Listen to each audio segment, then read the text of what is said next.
mas vou até o final para poder processar, caçar, punir e prender Lindenberg Farias e Soraya Tronic. Não venha com história, se não for, que desculpa. Vocês quiseram acabar a minha vida de forma criminosa. A desculpa que eu vou aceitar da justiça do meu país e do Congresso Nacional é a cassação de ambos e a prisão de ambos.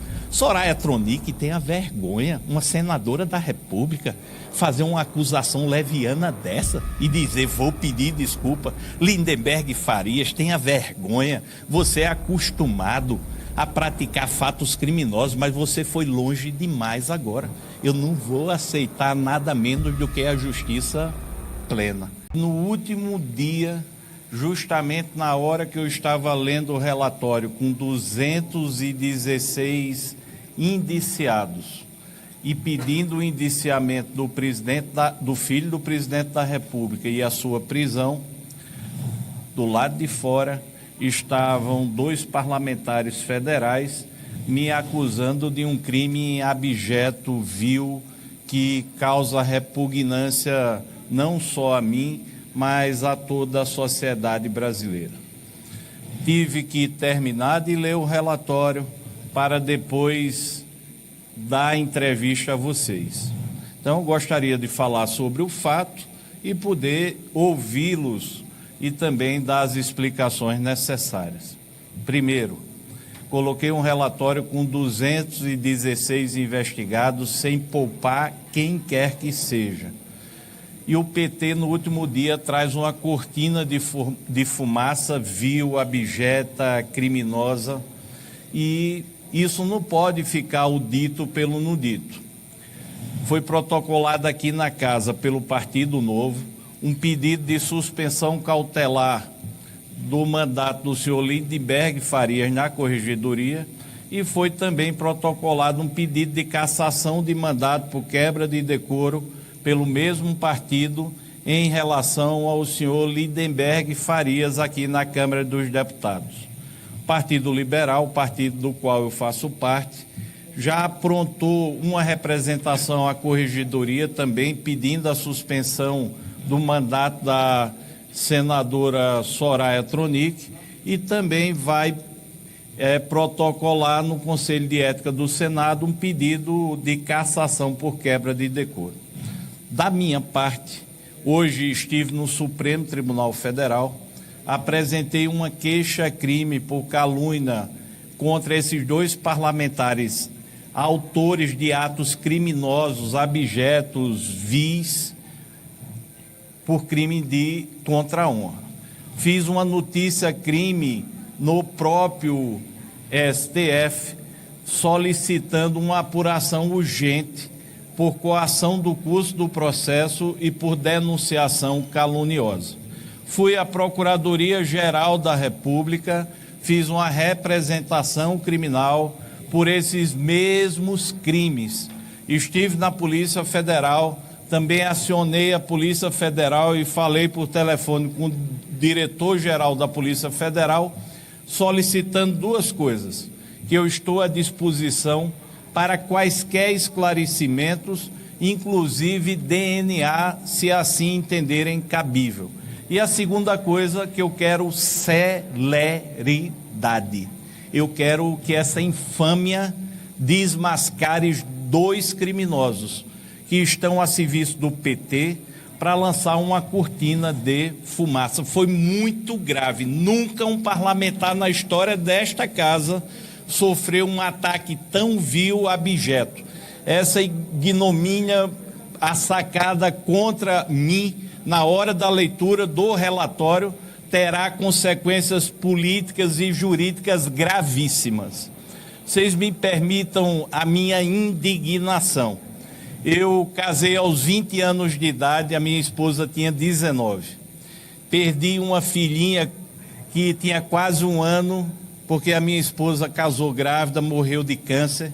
Até hoje eu nunca me recuperei.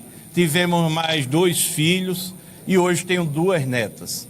Eu tenho uma mãe que tem muita fé católica, já foi ao hospital 2 vezes por causa dessa infâmia. Minha mãe tem 84 anos. A minha esposa não para de chorar em casa porque ninguém melhor do que ela me conhece. A minha filha está chocada. Quando eu fui sair do Ministério Público, todos eles disseram: Alfredo, não deixa a sua carreira, não vá para a política. A política é coisa de cabra safado. Mas eu tinha um sonho de mudar a vida das pessoas. E eu fui. E me deparei pela minha primeira vez o esgoto da política representado por Lindenberg Farias e Soraya Tronic. Quando eu falo esgoto, é esgoto de verdade. Eles não fizeram uma fake news, não. Eles assacaram contra um homem que tem uma história de vida honrada, que já participou de atos contra vários criminosos de toda estirpe.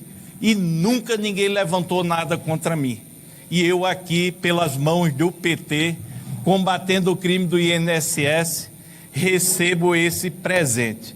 Esse presente, ele poderia ter destruído a minha família. Ele poderia ter destruído o meu futuro e o meu presente. Deus é tão bom pai comigo que foi o inverso. Eu estou recebendo solidariedade do Brasil inteiro. Minha gente, muitos não me conhecem, mas eu sou um cidadão brasileiro honrado. Eu estou indignado. Eu estou inconformado. Eu não quero alardear a minha inocência, não. Eu estou fazendo um apelo aos senhores todos, à Justiça do meu Brasil, ao Ministério Público e à Polícia Federal. Pelo amor de Deus, vão atrás dessas pessoas. Eu estou à disposição, mas eu sou inocente. Eu resolvi levar uma vida de cidadão de bem. Eu tenho 55 anos de idade.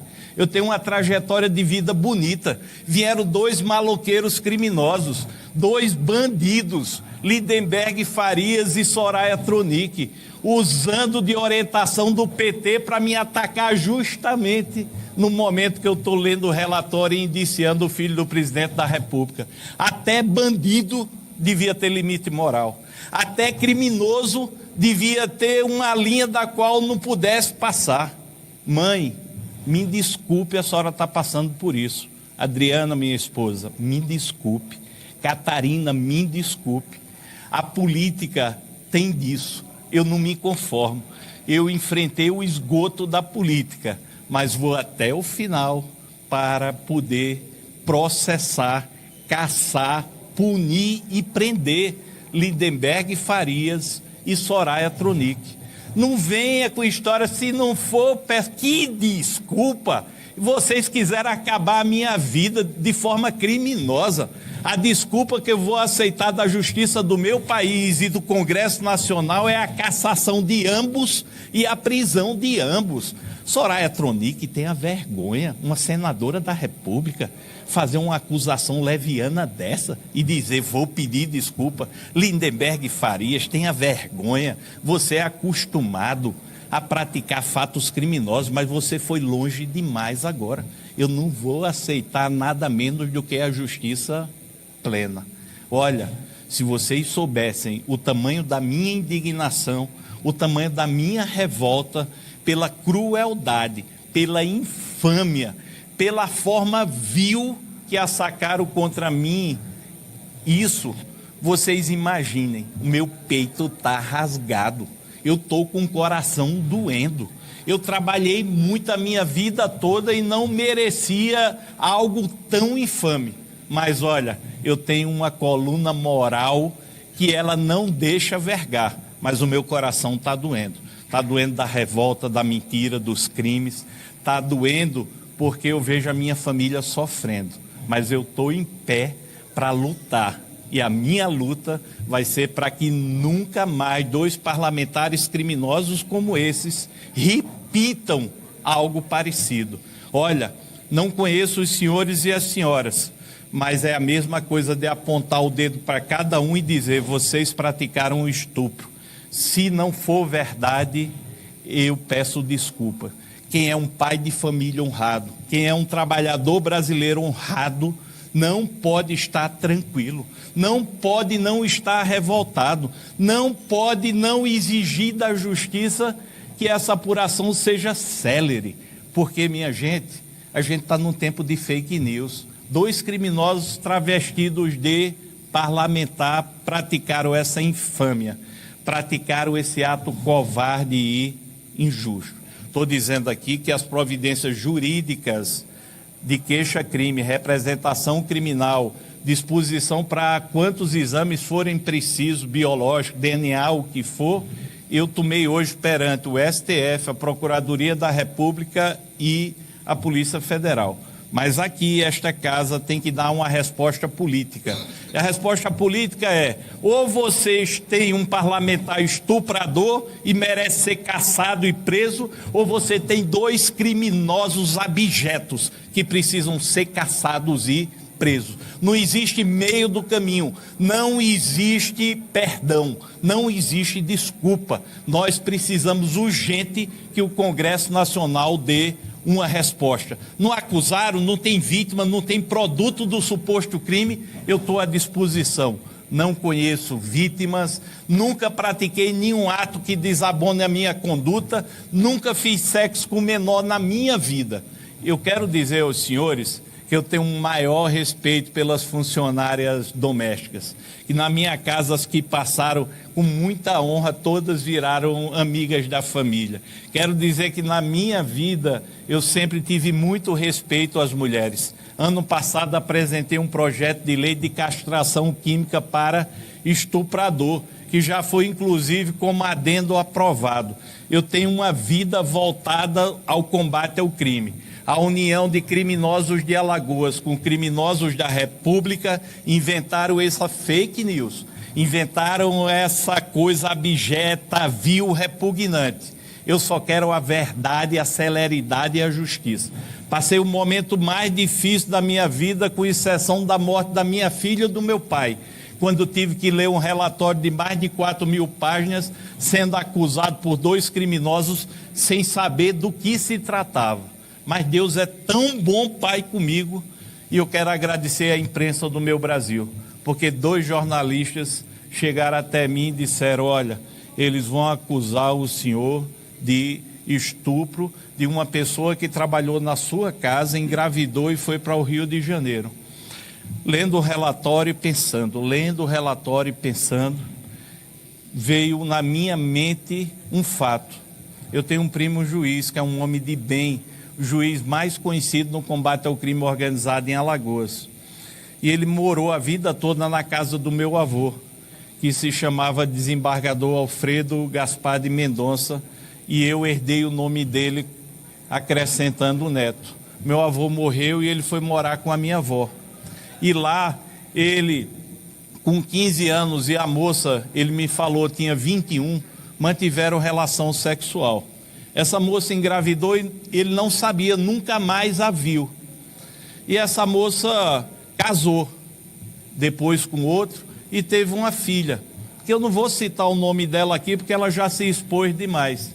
E essa filha cresceu. Quando ela tinha 22 anos, em 2012, ela foi prestar um depoimento para entrar num programa de proteção à testemunha. O marido dela tinha sido assassinado por uma quadrilha, e ela ia ser morta. Uma promotora levou ela até a vara do combate ao crime organizado, e quando ela entrou na vara, viu a foto dos juízes integrantes dessa vara de combate ao crime organizado. Olhou para esse meu primo e disse: a esse eu não presto depoimento. E a promotora ficou abismada: por que não presta? E foi conversar com ela. E ela contou a história dela. É que a minha mãe trabalhava na casa do avô dele, ela teve uma relação com ele, eu nasci, mas a gente nunca quis nada com ele. Ligaram para esse meu primo, que é uma pessoa de bem, ele estava em Recife, veio, conversou com ela e se prontificou a fazer o exame de DNA. Essa moça entrou no programa de proteção à testemunha, depois saiu o exame e eles mantiveram contato e até hoje continuam com contato. Ela teve 3 filhas, essa moça, uma de 24, uma de 8 e tem um recém-nascido novinho. Ela hoje é filha do meu primo, eles têm relação familiar. Eu não sei de onde tiraram essa loucura, querendo me imputar algo que eu não fiz e que o meu primo também não tem nenhuma responsabilidade. Hoje eles vivem juntos, apesar dela morar no Rio de Janeiro e ele morar em Maceió. Eu quero pedir desculpa a ele e a essa família que está sofrendo também. Foram expostos de maneira vil. Como é, Soraya, que você é relatora de uma lei misoginia, posando de ética e cometendo um crime como esse? Como é que você expõe famílias sabendo que você está praticando crime? Isso é uma vergonha.